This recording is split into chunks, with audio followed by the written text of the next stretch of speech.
David Uosikkinen in the Pocket is sponsored by the School of Rock Main Line. I'd like to thank the School of Rock Main Line, located at 511 Old Lancaster Road in Berwyn. You can visit their website at schoolofrock.com. Ask for Dave Marsh or Rick Allison.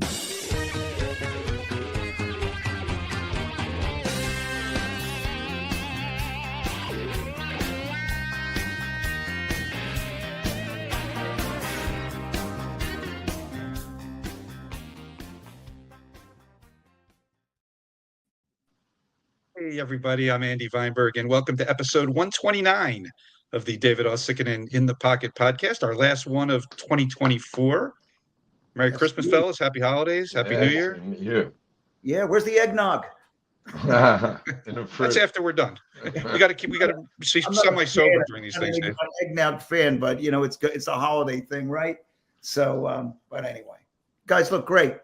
Yeah, last podcast of the year, last couple of weeks of the year going into 2025. You know, it's going to be fun. We got a good guest today. It's going to be good. Right on. We got a great guest. We got a great holiday treat for our last episode of the year. Dave and Fred, I know you guys love when we have a fellow drummer on to talk drumming, but we have a great drummer. He's an author. He's a drum teacher. He's toured. He's played with so many big names, and he's a Jersey guy. So a fellow Jersey guy for myself too. We could talk Jersey music. Let's bring him on. The great Rich Scannella is with us. Hey, Rich. Hey guys, honored to be here. Thank you for having me. How you doing? Great, doing great. How you guys been? Yeah, we're good, man. Closing down the year. You know, kind of. Well, I'm optimistic about in the music world, I should say. Indeed. Try to be optimistic about everything, but in 2025 coming up, you know. But 2024 was a fun-filled, packed year of you know, old stuff and new stuff. So it's you know, it's good to close the year out with a great guest like yourself and talk drums. And you know, when I didn't tell you guys what it was like a few weeks ago, we were we all shop at, there's a drum shop in Willow Grove called Pocket Percussion, and our friend Keith and Trevor sets the stuff up and helps run the place with Keith. They had a, well, I think it was their 5-year anniversary, was it? 5 years, that's right. Anniversary, and you know, they brought in some, you know, pro drummers to come in and hang out and talk to people. And Rich did a clinic there, and I wasn't aware. I didn't know that he was doing that. And I came in, I caught a part of it. I walked in and we were talking about drums, of course, and I told him about the podcast, and I said, I'd love to have you on sometime. He didn't realize that I was going to get him in the following week. That's right. But I was really impressed. But the clinic was so well done, and you were so relaxed doing it, and everybody that was there. There's a lot of young drummers coming in and just trying to get a handle on like what it takes to become a pro, and Rich articulated that just so beautifully that it was inspiring you for an old goat like myself. You know, I'm honored. Thank you for the kind words. Yeah. I always try to start off the clinics by saying I want there to be a takeaway for the students. Yeah. Because if I just come up and talk about what I've done or rip a solo, I feel like that's great for me, but I want to always make sure, and I say that to Keith or wherever I'm doing a clinic, right, there's got to be something that they can leave with, be it a technique. If they want to ask me about gear, audition, a gig I've done is fine, but this way they leave with something. I feel like the next generation's got to get it because we're not getting any younger. Yeah, tell me about it. They got to get it. Yeah. Yes, and there's some great players that are coming up. You hear some of these young guys, and you go, "Man, they're doing stuff that I wouldn't have thought to do." Yeah, but no, I love it. Well, the student, he brought up a couple. I think one of them might have been one of your students that come up to play, and there was another kid that got up and play, and they were great. And what I loved was none of them, you know, were like, they were really comfortable. You know, I think that was the environment that you created with it. They were very comfortable getting up there, and that's huge to be able to do that, you know. So I remember going to I went to a clinic Peter Erskine was doing in San Diego when I was living out there. a lot of and there were a bunch of heavy hitters at this clinic, and Erskine's great, and he gets up and playing most times, but he didn't want to play because I'm not playing in front of you guys today. Yeah, that's right. Yeah, Peter Erskine said that. It was like shocking. Wow. That's Yeah, right. right. It was kind of blew me away, but maybe he had a sore arm. Who knows? But he was, of course. Yeah. But your clinic was so relaxed and informative, and it was really well done. So, and there were things that I didn't know about you when you mentioned. First of all, Rich and I have a connection with a drum teacher, a guy that used to a music professor that was at Trenton State, because that's where Tony was.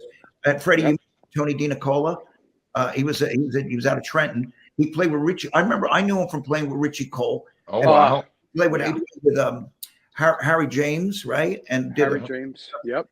Both Rich and I, like you probably studied. I only did a handful of lessons with him at best, but you took lessons with him, for a while, right? Yeah, I was there for a while. He was out of Lawrenceville there and in Central Jersey, and I studied with him for a period.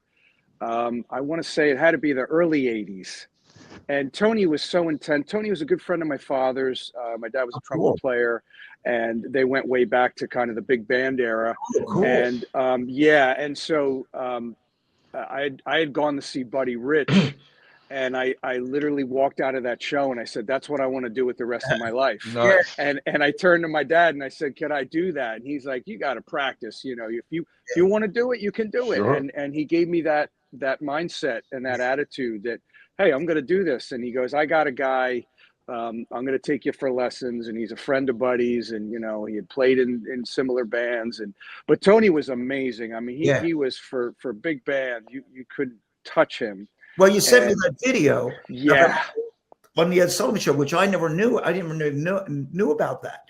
And it blew me away. And I don't know if I shared it with you, Fred, but after that anniversary, that celebration, and we had that pocket percussion. He said, Rich sent me this video, and it was Tony playing with Harry James on the Ed Sullivan Show. Wow. And Tony's burning it up, man. He was great. What was the saying they used to say? He's swinging into bad health. His groove was so deep and so, like you said, so relaxed, and he just for that style. I could see why Buddy would have heard him and immediately liked him. But he was great. He was a great guy and great player, and so many guys went through his his teaching, like you said, when he was at the college, either in his band or just privately at his house. And he was huge. He was a huge influence. For your introduction into learning, which is not bad, man. First teacher getting something like that. That's right, man. You could see it you're playing. It's a great that you had somebody. You certainly, you learn notes and you learn how to play, and early on you learn how to be a pro watching it. Yeah, that's right. Trench jacket. That's what I remember most. Yeah, had a lesson with him once when he was leaving, walking out his backyard with him, and he had his jacket on, and I think he had a hat on. He had the hat. You'd go around the back there. He was a cool dude.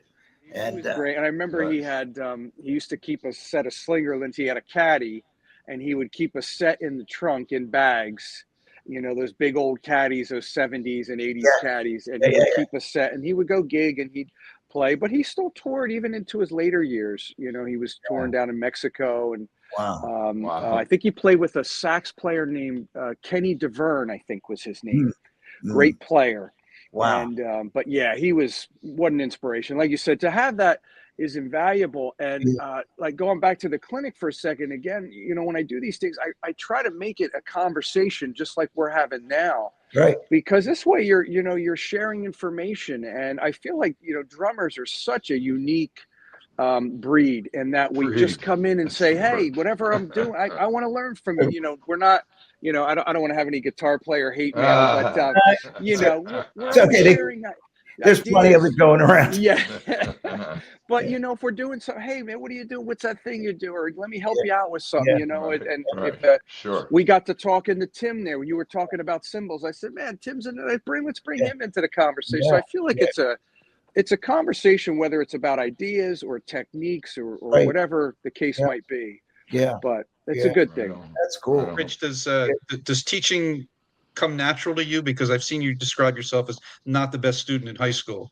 And now here you are, you've been teaching at Rider for whatever it is, 10, 12 years, maybe even longer. And yet you're, I mean, so you kind of talk about going from being not a great student to now teaching for a big part of your life now.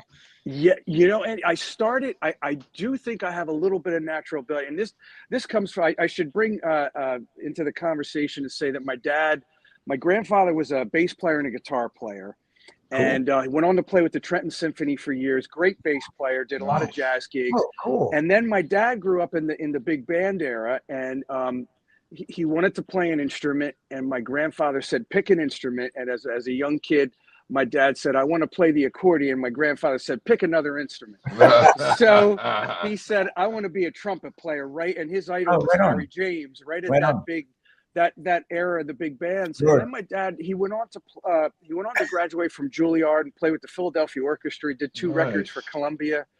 And so I had this really great work ethic from him.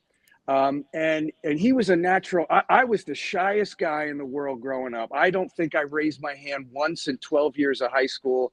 Not one time. I was introverted. He was the total opposite. He was, that trumpet players were, they say in the 40s what guitar players and singers were to rock bands in the 60s and 70s. Sure. But I think I really got it from him because he was a teacher. And as a high school kid, I started just showing neighborhood kids to, play rudiments and stuff.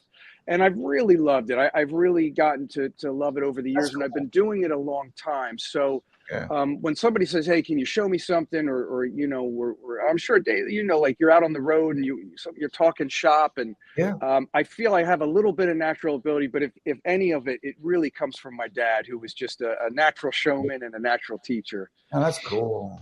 And I think I got the lesson way later. I don't know that I did homework in 12 years of school either. But the minute I got out to playing and started doing gigs and going on auditions, I heard that word homework. Hey man, if you're going to come into this gig, do your homework. Like don't get into that. And I got really good at doing my homework. So I feel like now I'm maybe it's a good thing. I think it's a great habit too, because like Fred and I were having a conversation about Fred and I talk a lot outside of the podcast, and we were just chatting yesterday about. I was asking him about song, like weird. Maybe it was a Steely, Reeling in the Years. Yeah, we're talking about beat fall, and I was like, "Oh my God, where's that?" Because I was just listening to the little break. I said, "Where's it? What beat does that fall on?" Fred just growls back. It's on 2. Yeah. Now again, the drummer helping a drummer, but I mean, I find myself, even if I'm not playing the tune, I go and learn the tune. Go listen. Right. If I can, if I have that opportunity, go, oh, what's going on here? Because you never know sometimes. That I found over my career, like sometimes you end up playing songs that you don't even realize you're going to be, say, can you do that? And, if you have it together, it's, I think I could pull it off, it's a good thing. And then it's also great practice to do that. It's great for me getting up there in age. I'm like, I like it because it just makes me think more. It makes me exercise my muscle up here.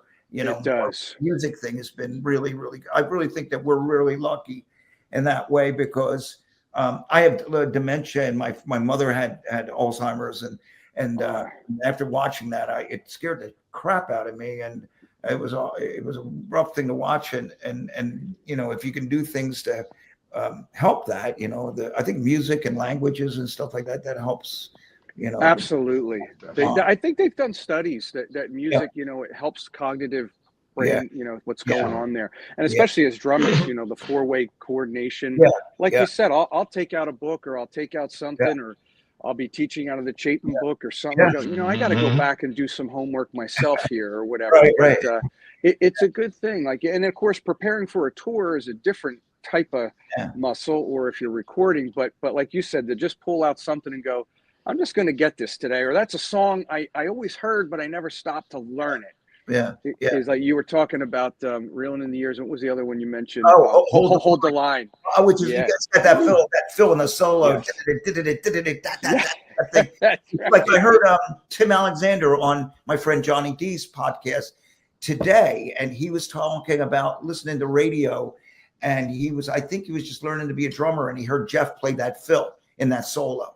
And it's funny. He was just like, I heard that fill, and I went. He automatically connected to that. You know, I mean, it was like, wow. You know, certain things you hear, crazy. It is. You know? That is right. And you only get and you get a chance to you know, if you know, I had to play that one, so I had to go learn it. But then when I heard it, I was like, oh my God, this is a lot of work. You know. Yeah. You realize how great stuff was. You know, what an amazing play. I mean, not only that, but he did so many great tracks. Freddie, you know, Fred, what did you play me, set me last week? The Michael McDonald. Keep Forgetting. Yeah, Keep Forgetting. It's another one, you know.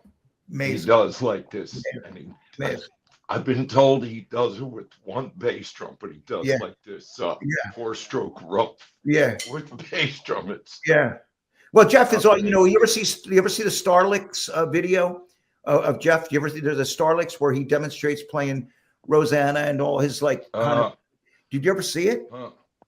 Oh, it's phenomenal. And Jeff does this sliding foot thing that he does, and he wears boots when he plays. So he does that thing that Casadas. Did you know Joe Casadas at all, Rich, the drum teacher at the Modern Drum Shop?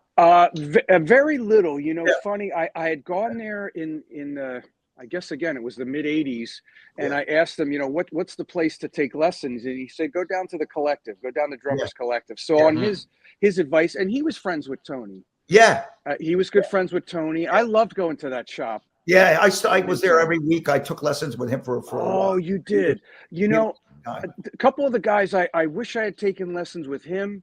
I wish I had taken lessons with Joe Morello, and I would have loved to have gone up to Gary Chester's, another guy.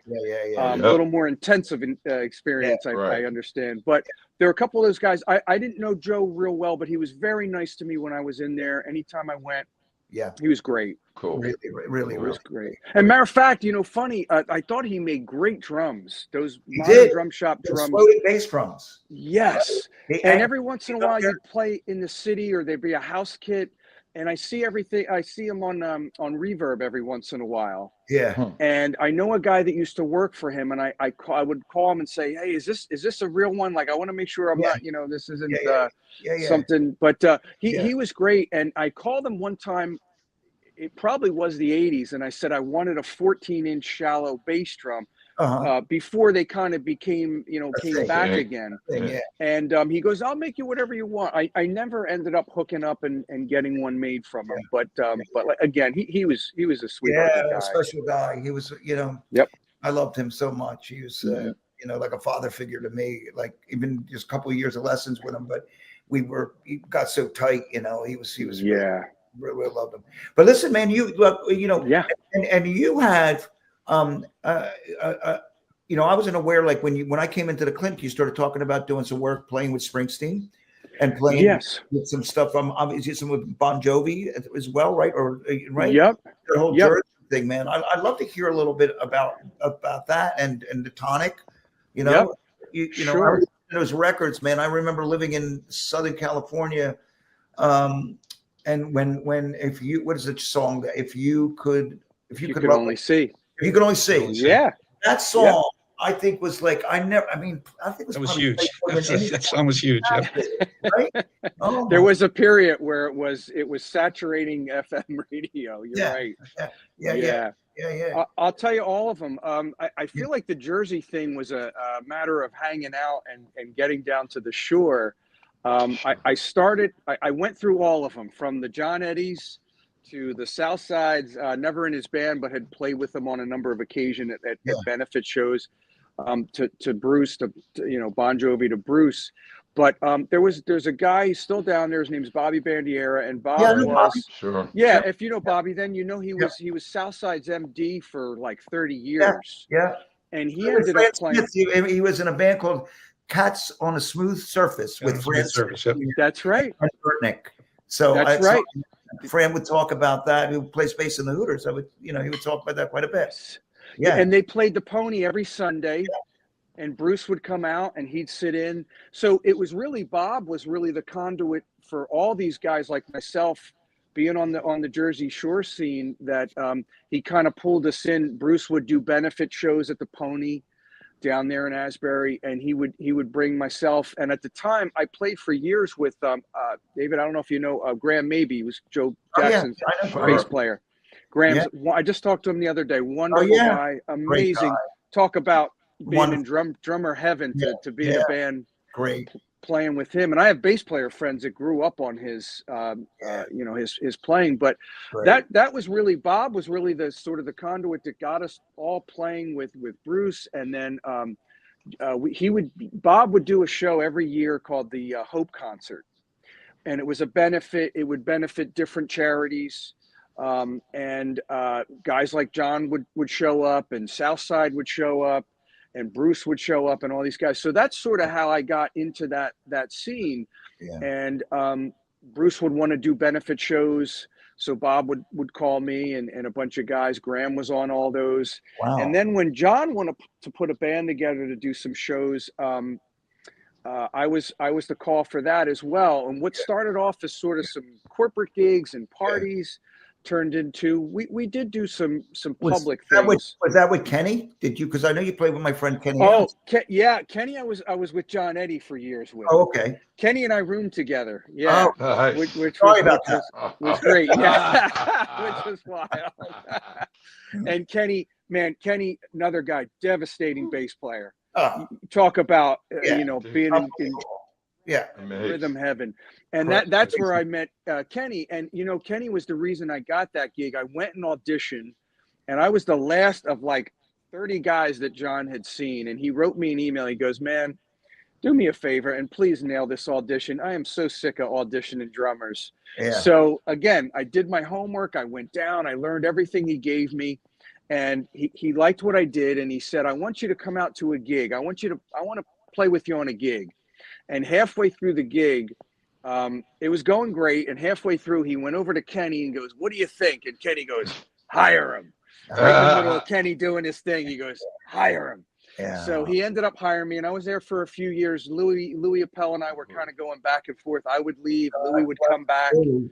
Yep. And so that's where I'd played with Kenny. But boy, what an experience playing with him. And then that, like I said, it segued to, we would do some of these shows with Bruce, and then John put this band together. Ended up being John Bon Jovi and the Kings of Suburbia, which we played with for 11 years. We played right up until the pandemic. We had a show a month before the pandemic, and I think Phil Niccolo and Obi had some stuff. Obi. Yep. Obi was at all those shows. Obi, he would have Obi there, and he wasn't doing front of house, but he would come out, and matter of fact, Obi was funny because he'd come up, he'd go, "Rich, I just want to tweak that tom, and he'd tune a little bit, and then he'd go, "Okay, great, come play for me," and but he was at all those shows. That was his first instrument. He was that's right. drummer. I didn't know that. Oh yeah. Speaking about Bon Jovi, though, Rich, Didn't know that. I'm just sorry to interrupt. You got to tell the story. So you've been playing with John Bon Jovi in the Kings of Suburbia, and you've been playing these benefits with him and things. But then you get the call when Tico has his emergency appendectomy, and all of a sudden you're going down to South America and you're playing Rock in Rio in front of 80,000 fans, which is a little different than the Kings of Suburbia. A little Can you tell different. the story of that, how that came out and how that came to be? Sure. I woke up at my apartment in Lawrenceville one day, and my phone was blowing up, and got word that Bob had called me and said we were flying home from Mexico City. Tico was rushed to the hospital. He was having stomach pains. And I think the story was that he said, "I got a gig tonight. I got to go back and play." And they said, "You're not going anywhere." He was like, I guess, in danger of his appendix just bursting. So they did this emergency surgery in Mexico City, and they all flew home. And Bob said, "I think John wants you to fill in. He's going to call you to see, if you want to do it." And I said, let me think about it. It was a quick minute. And they flew home. And John called and said, "What do you need?" And I said, "You want to rehearse?" And I said, "Yeah, I mean, a rehearsal would be good." So we scheduled a couple quick rehearsals. I went over, I had been playing with John for about 3 or 4 years at that point. So we were doing some Bon Jovi material, but there was a lot of deep cut stuff I did not know. Right. So again, got out, started making notes, started practicing, had a few days, and I compared it to watering a plant when you've just watered it as much as, and it's just not going to absorb anymore. That's cool. And so I did all the homework I could do. So I had that confidence of like going in, you know, you're taking a test. You're like, I've studied as much as I can. Yeah. And I went in and we had a couple quick rehearsals. The last day I had a bag packed. We went right to the airport. We flew to Rio. And that was the first of the South American tour. So talk about starting off. And I'll tell you even a funnier thing. And David, you'd appreciate this knowing Obi. We're backstage and we're about to go on at Rio. I think it was the first night Bruce headlined. The second night, no, I'm sorry. The first night Metallica headlined. The second night Bon Jovi headlined. And the last night Bruce was going to close it out. Yeah. And we're backstage. We're about to go over in the cars, and Obi said, "Rich, you know," he goes, "I wouldn't worry about the 90 or 100,000 people that are going to be here." He goes, "What I would be worried about is, you know, it's going to be on Brazilian television. There's going to be like 10 million people watching." Yeah. And I said, "Obi, I don't even know what to do with that. I'm just gonna leave that right here." And you know, I went on stage with the full confidence that I had done all the work I could.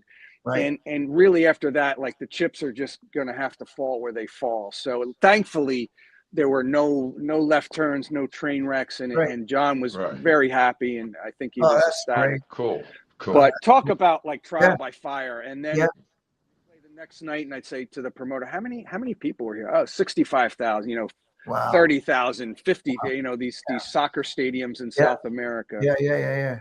It was you're looking out and you're seeing, I mean, I'm guessing you would never play in front of that many people before at any one time. So you're looking out and you're seeing all these people. I mean, what before you hit that first beat, what's going through your head? I mean, you know, it's extremely surreal.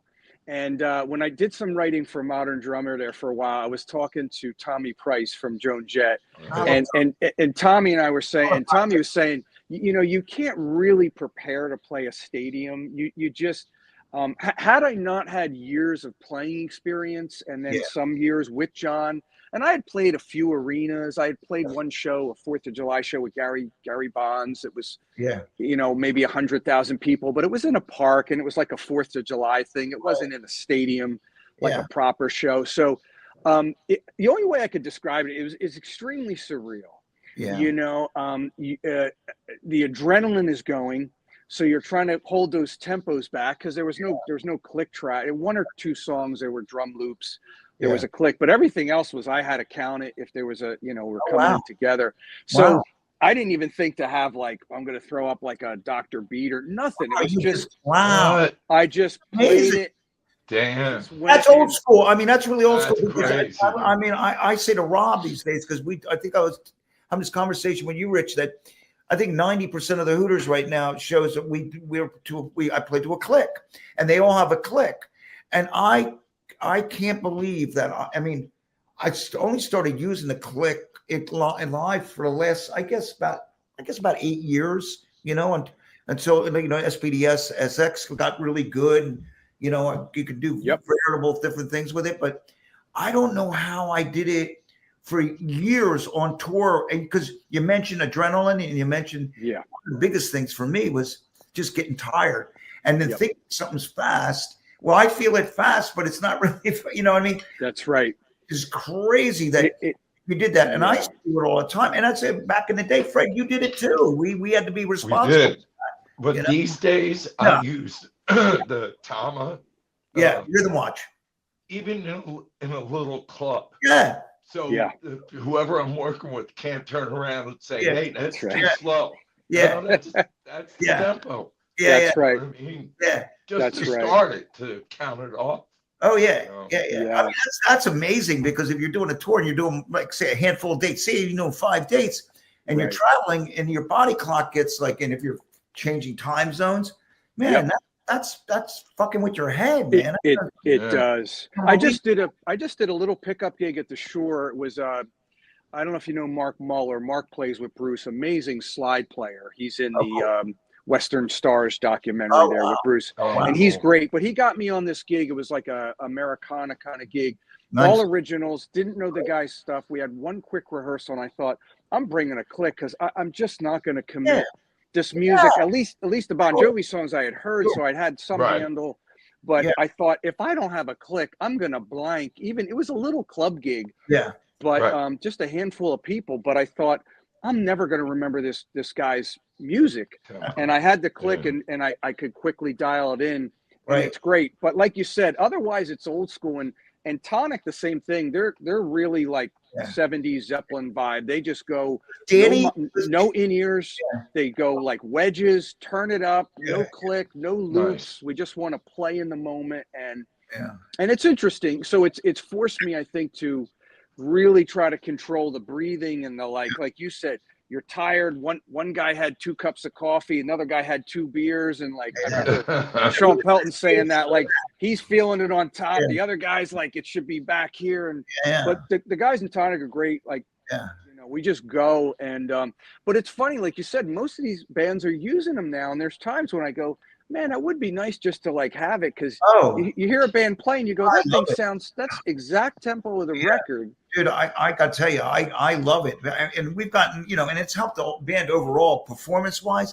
And then sometimes we're playing and, you know, we won't use it. But then I hear like, oh, maybe we should do the whole thing. And I'm going, no, don't start with that now. Yeah. You know, so. That's right. We did a gig with John, did a private party. I don't know if any of you guys were ever there. It's a little island in the middle of the Atlantic Ocean called Mustique. It's off the coast of St. Lucia. You got to go into St. Lucia and then take a little puddle jumper over to the island. In the 80s, Bowie and Jagger all had houses down there. It was like a British Isle.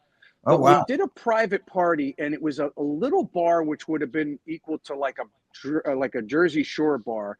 And it was John, it was us, and the other act was Bryan Adams. At the time, Brian still had Mickey Curry. And we stood, Tony Shanahan, bass player from Patti Smith, was subbing on that gig.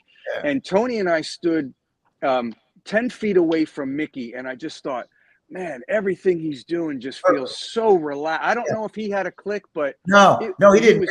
I'll tell you, here's how I know that, because we toured with him for a long time with Adams, and they're still great friends. But Mickey, when this whole click thing happened with the Hooters, I remember Mickey and I are friends, so I called him and I say, Mick, do you guys do that? He goes, no, man. He goes, I dread it so much. You know, he was like, them throwing that up there that he goes, I am so anal about everything being completely like, so he didn't want to, I wish I would. Oh, wow. But no, it worked out that, you know, but he was, he didn't want to go there. He has such an amazing, you know, you mentioned feel and sense of time. And he's one of those great players that can rock. And he certainly rocks, but he still locks it down where there's this thing with the bass drum and the snare drum where the bass drum is just kind of laying on the front end of it and the back snare drum on the back end of it. And it's just like a 3-lane highway. But, it was huge. And like you said, and his pocket was so comfortable and so infectious. You're just like, I can't believe, like, and the dynamics he was playing with, you know, it was just beautiful. It was such a beautiful thing to watch from 10 feet away, being on the side of the stage. One of my favorite drummers of all time, that guy. You know, and he could have been a comedian if he chose. Oh, is that right? Yeah. Could have been. He's such a funny son of a gun, you know. He's great, but you know, it's weird. He's not even touring. I think he decided. I think after he retired. I think he does some gigs, but he retired from Brian's band. Okay. Pat, who did some videos and did some records with him. Pat Stewart's been playing. Who's absolutely kicking ass with Brian. Right. And, he's doing a great job. But Mickey's like, you know, he's like a U.S. legend. He is. He's amazing. He's amazing. You know, David, speaking of that too, going real quick, going back, I like I said, I did a little bit of writing for Modern Drummer, and I got to interview Eric Kretz. Billy Amendola called me. He said, you want to interview? What do you think of STP? I said, I love STP. Yeah. So I interviewed Eric, and this came up. I said, Eric, I got to ask you something. I said, I've seen the band a couple times and all the live clips. You guys play everything. You're one of the few bands I've ever seen play everything slower. You guys play everything behind the beat. Am I imagining? He goes, no. He goes, we tried doing what everybody does. We tried pushing the tempos, and we had talked about watching old Zeppelin clips, like even Zeppelin at Nebworth in 79, and their bottom's really on top, and he's pushing it. And he goes, we tried doing that. He goes, it just didn't work for us. So we made a conscious thing to pull everything back. And I thought that's like amazing, because you don't always hear people do that. And I thought it was such a unique thing. But again, talking about feel and live approaches. I mean, really cool. that's the deal. It's funny because songs that I'm doing this weekend, I was thinking, after like listening to a little bit, we did a little rehearsal. I went, I'm going to slow everything down. I'm going to mention, I'll tell the guys, I'm going to back it up, because I went and there was another tune, a Zeppelin song I'm doing too. And I realized, I looked up my friend, I have a friend of mine that has that band called Get the Let Out. Oh, yes. Your version of the Wonton song, which is slower than Zeppelin's version. So I thought, I'm going to slow it down, because it's easier just to, it just felt more comfortable. When I played, like that old bass drum thing that Bonzo did so brilliantly, Great song. And like you said, I feel like it elongates the pocket a little bit more. It makes it feel a little fatter, like you used the term, like, driving it down a highway. Absolutely. So I have to mention, Tonic, did you work with Danny Rothschild? Did you work with Danny? I didn't. I never worked with Dan, although funny enough, Robbie Krieger was just in town. And I have a friend of mine, another Jersey guy that works with Robbie, and Dan plays with Robbie now. Has been playing bass for a number of years, but Dan is on the first record, and his dad was instrumental there when the band was first getting signed to Polygram, I think. Right. Yeah. And I'm a major Doors fan, so of course I always plug the guys for Doors stories. But Dan toured with the band, and Kevin Shepard was the original drummer on the first record, with Emerson and Jeff, and they only toured, I want to say, that first year when the record came out, and then Dan Lavery, who's been with the band ever since. He's been in the band for 30 some years. Amazing. And then it's gone through different drummers and then of course different guitar players at times. I stayed at well, Danny owned the house after his father passed away.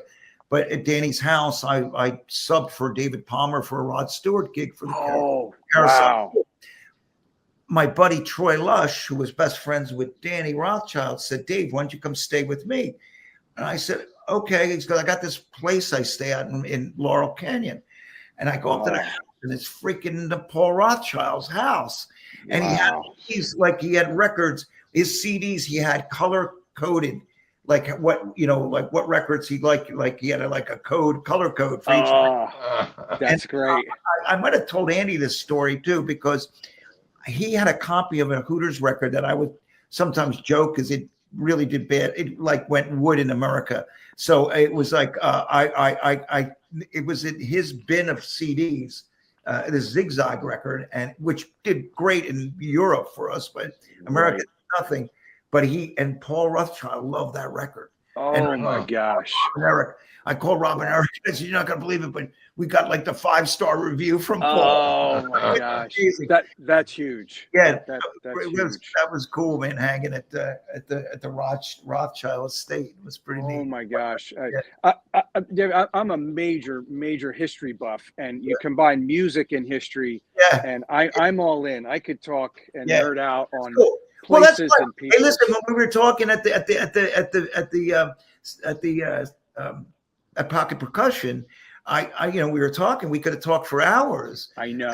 I know. I got, you got to come on the podcast. You know, let's a lot of ground, right? And speaking of history and your history, and Rich, our producer Rich, put Rich Scannella's website up there if you don't mind.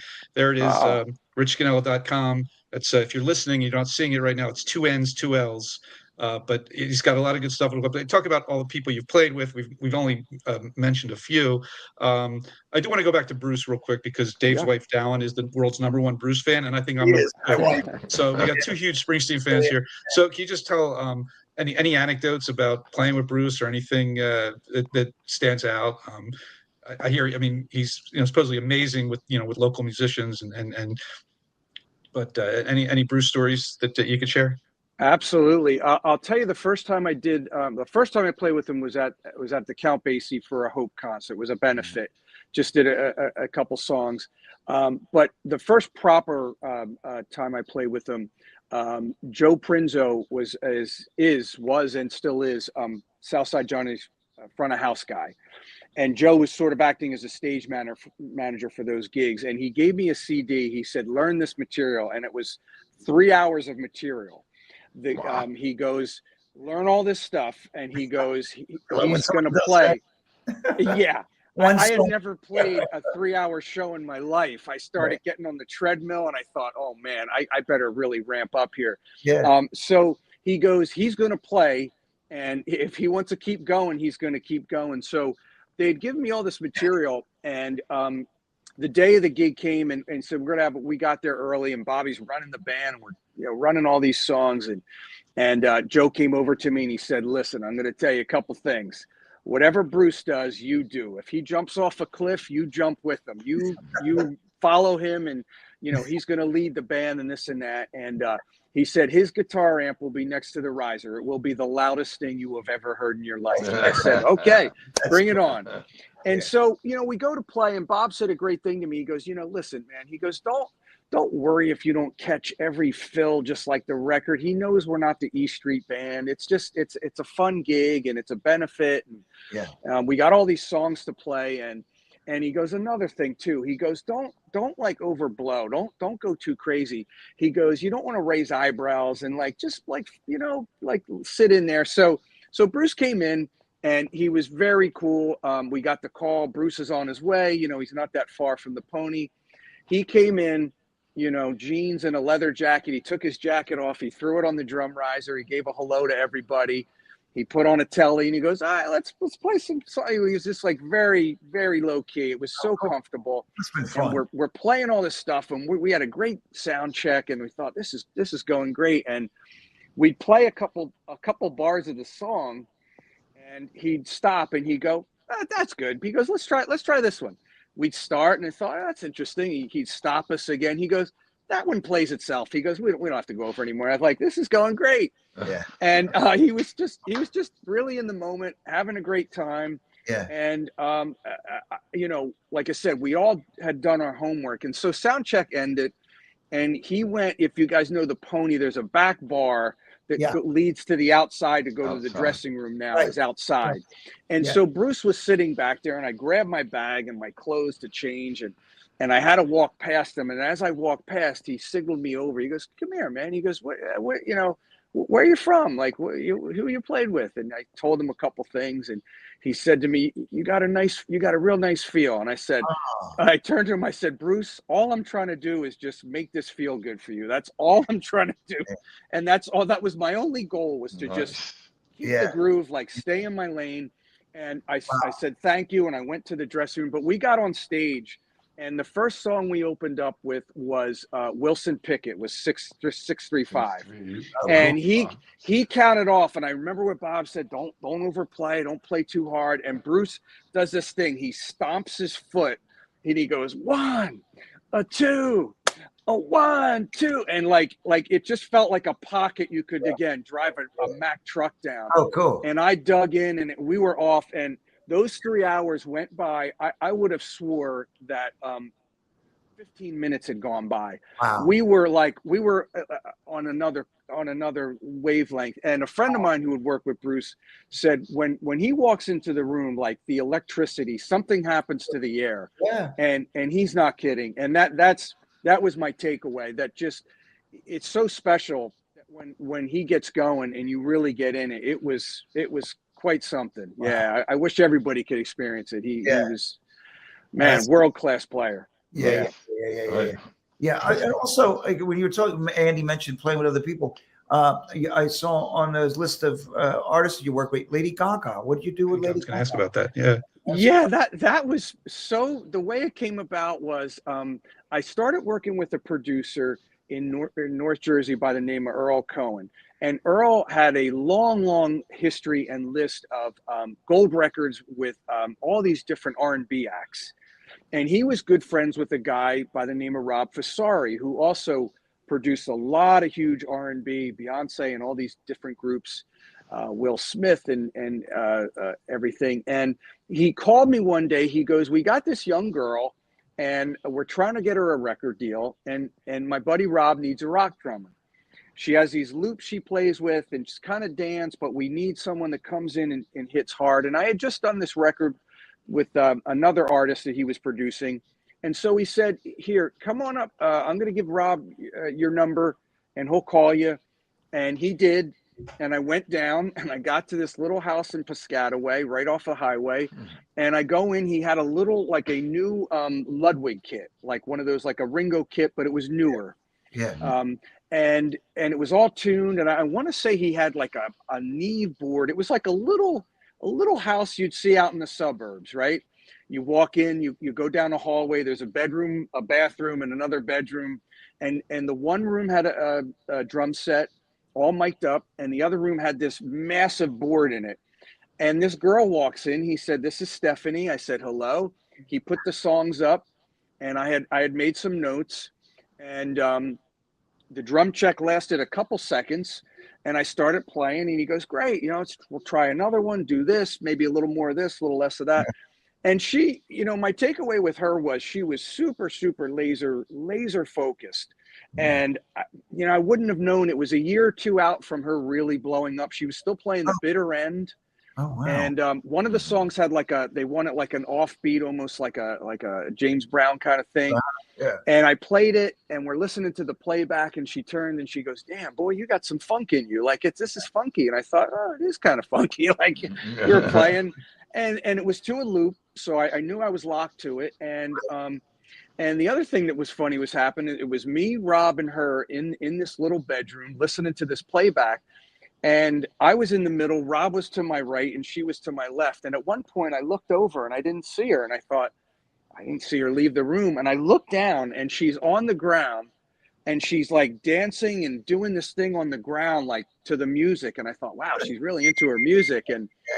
And I thought it was great. And I left, and I said, he paid me. I said, "If you ever need a drummer, like anything you're doing," I should have really followed up on that one. Because a short time later, they got her the deal with Interscope, and she moved to LA. She was still living in New York, I think, at the time. Yeah. But it was just a half a day in the studio with her, and it was great. And it was a great experience. Yeah. Oh, that's a great story.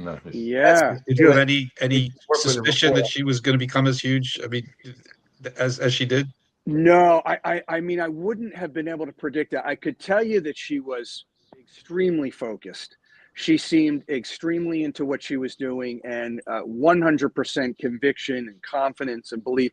That was what I got. I felt that. Would have never been able to tell you that, wow, she would have, what she became a short time later, and still her acting and where she is now. But she like I said, she was still playing the bitter end. Even a short time after that, I think she had a MySpace page. How long ago that was, but and then when she moved, they got her the deal. And after a while, and I remember I went back to playing with John Eddie, and he said, "What have you been doing?" I said, "I play with this girl. Her name is Lady Gaga." And he's like, "Yeah, it's like kind of weird." And he was asking me all about her. And then in no time, she like exploded. And I said, "Yeah, really crazy." But I found out later she was using a whole bunch. Rob was hiring a whole bunch of Jersey. I was living in North Jersey at the time, and through this connection with my buddy Earl. But they were using a whole bunch of New York and Jersey guys for these demos, which became what they shopped to Interscope to get her this deal. Yeah, I heard so that. I found a couple of the tracks on YouTube. Maybe they end up on some compilation someday. I don't know, but it was cool.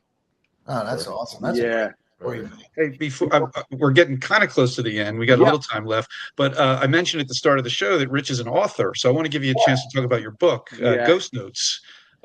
which I know you can order off your website. So it's basically a memoir. What made you decide to? You had mentioned writing for Modern Drummer a little bit, but what made you decide to go ahead and tell your life story in a book? I mean, that's a huge deal. I know, Dave, you've thought about it. Yeah, I mean, right? at some point, there's going to be, I'm going to see it, after the Hooters. I mean, yeah, You should. You absolutely should. I would highly recommend it. I would say what made me do it was blind ignorance. Not realizing the work and a little bit of the what I was going to have to do. But the way it came about was it's my feeling. I believe everybody has a narrative, and whether you're a performer or not, I think everybody we all have lives. We're all people are connected and stories and what have you. But I started doing it because after I did the Bon Jovi tour, I got a call from a guy that I played with in my dad's band when I was a teenager, was the chair of the music department at Rider University. Oh, cool. And that's how I got there. And he said, would you come and we have a music and production class. These kids are writers and they want to tour. And would you come and talk to the students? And I said, I'd love to. So I went, and the lecture went so well that he said, come into my office. Before you leave, come into my office. So I did.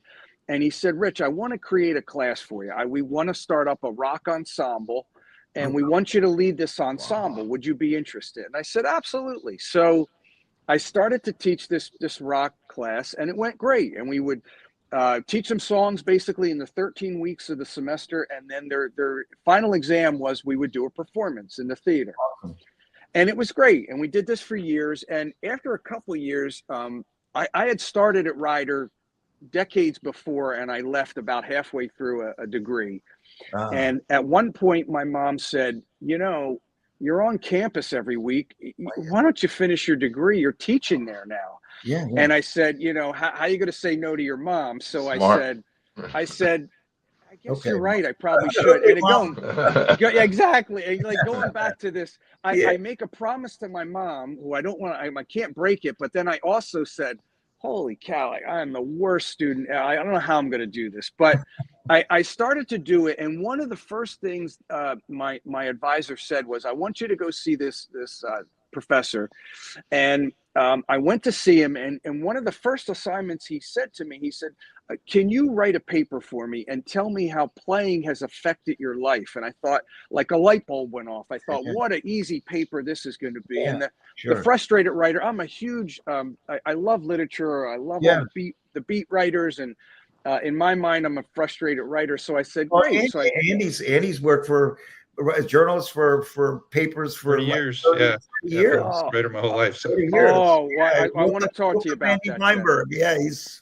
I want to talk to you about that. But you should. But that's where it started, and I started writing this paper about how music had affected me, and going to see Buddy. I went to see Kiss in '77 at the Spectrum as my first show, and I told all these things and how drumming became the catalyst for me to push through and as I kind of matured and went from this shy kid to this drummer, and that was the start of it. And then I had a friend of mine was doing my website. He goes, Rich, you should keep building on that and write some of these stories down, and you could sell it at clinics or you can use it.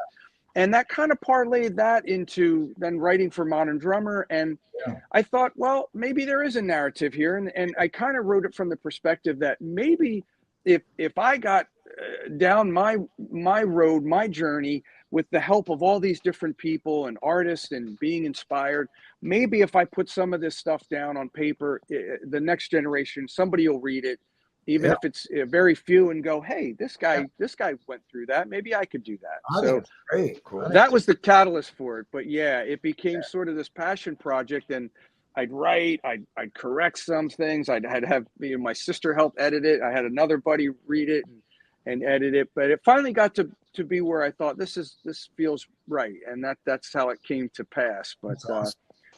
Thank you. You can get it at my website, and hopefully your website's great, by the way. Yeah, thank you so much. Awesome. Thank you. Really good.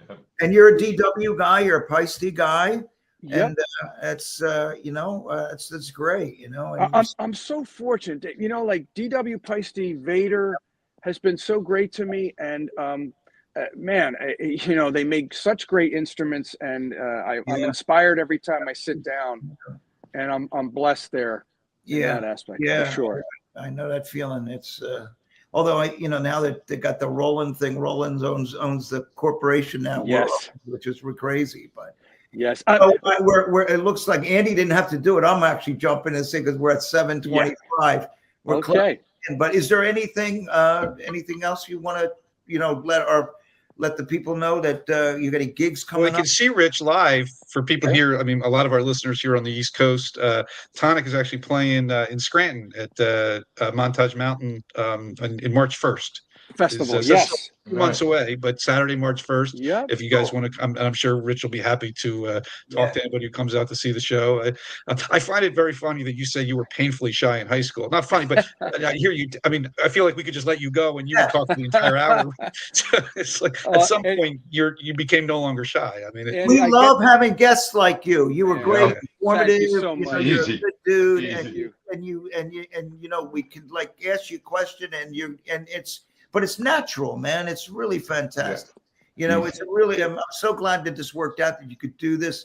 I almost, I almost didn't go to Keith's event because I had some stuff going. But I gotta go. And man, all those things.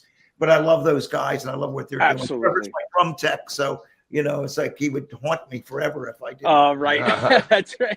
Well, I got to say, hands down, it's been my honor. Really, when you asked me, I was really honored. Well, you're always welcome, and we'll bring you back too. Because sounds great. There's more that we can talk about, right, Absolutely. Andy? Fred, Sure. there's a bunch of things we can talk Yeah, about. absolutely. check Rich out. His website again is www.richscannella.com, 2 N's, 2 L's, and a lot of great stuff on there. Who he's played with. You can order the book. You can get a little bit of his story, and it is, as Fred says, it's a great website. So, Rich, it was great to meet you, and great hearing your stories, and best of luck with everything moving forward. Likewise, guys. Thanks so much. I have the emails. We'll keep in touch. Yeah. Fred, I'd like to talk to you about some writing. Dave, we'll talk more. Sending some links your way tonight as soon as our friend Rich, our producer, gets them to. But we'll get it out there tonight, and you can share the podcast with your friends, and we'll get it out there as well. Will do. It's been a gas. Total. Oh, guys, thank you so much. Right Everyone, on. Please have a great holiday. Safe and happy holidays. Happy New Year. Happy holidays. And we'll, as I always say, we'll keep the conversation going for sure. Yeah. Right Happy on. New Year, Merry Christmas, happy Hanukkah, whole 9 yards, baby. Whatever you celebrate right. All right. Well, I guess we'll wrap it up. So again, thanks again to Rich. Thanks to Rich DeSisto for producing as always. This was a lot of fun. Gentlemen, Merry Christmas, Happy Hanukkah, Happy New Year. And we'll see you next time on In the Pocket. David Uosikkinen In the Pocket is sponsored by the School of Rock Main Line. I'd like to thank the School of Rock Main Line, located at 511 Old Lancaster Road in Berwyn. You can visit their website at schoolofrock.com. Ask for Dave Marsh or Rick Allison.